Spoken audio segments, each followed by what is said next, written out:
እስቲ ያስቡት፣ ጠፈርን እስከ ብዛቱና ስፋቱ ከትከሻችን ተሸክመነው ብንዞር።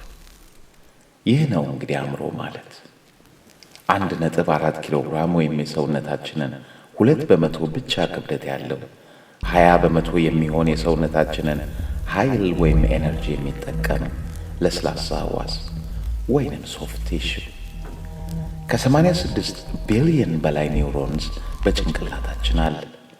እነዚህ ኒውሮኖች እንደ ኤሌክትሪክ መስመር እንደ መብረቅ እየተብለጨለጩ በሰዓት ከ400 ኪሎ ሜትር በላይ ፍጥነት በመጓዝ መልእክት ያስተላልፋሉ።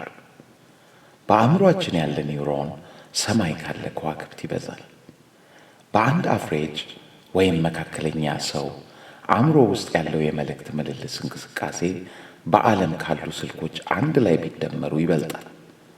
አዲስ ዕውቀት ስናገኝ የአእምሮአችን ቅርጽ ይቀየራል፣ አዲስ መስመር ይዘረጋል።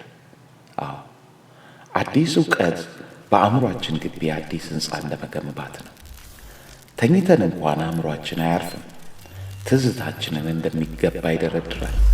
የተሳሳቱ የታመሙ ሴሎቻችንን ይጠግናል፣ ያርማል፣ ይገነባል። ሲያሻው ደግሞ አዲስ ዓለም ፈጥሮ በሕልም ዓለም ይዞን ይነጉዳል። ሕልም ለሰውነታችን እውን ከመምሰሉ የተነሳ ሰውነታችን መለየት አይችልም። ለዚህ ነው ቃዠን ብለን በላብ ተጠምቀን የምንነሳው። ይህ የሰውነታችን ትንሹ አካል ቋንቋ ፈልስፏል፣ ከተማና ስልጣኔን ገንብቷል፣ ከዋክብት መትሮ ሂሳብ አስልቶ ሮኬት መንኮራኩር ፈጥሯል፣ ሙዚቃ ግጥም ደርሷል። አእምሮአችን ታላቅ ኃይል ብቻ አይደለም፣ ተወዳዳሪ የሌለው ታላቅ ማሽን ወይም ሱፐር ኮምፒውተር ነው።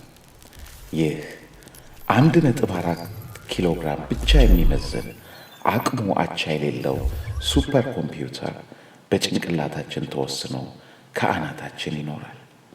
ድንቅ አይደለም?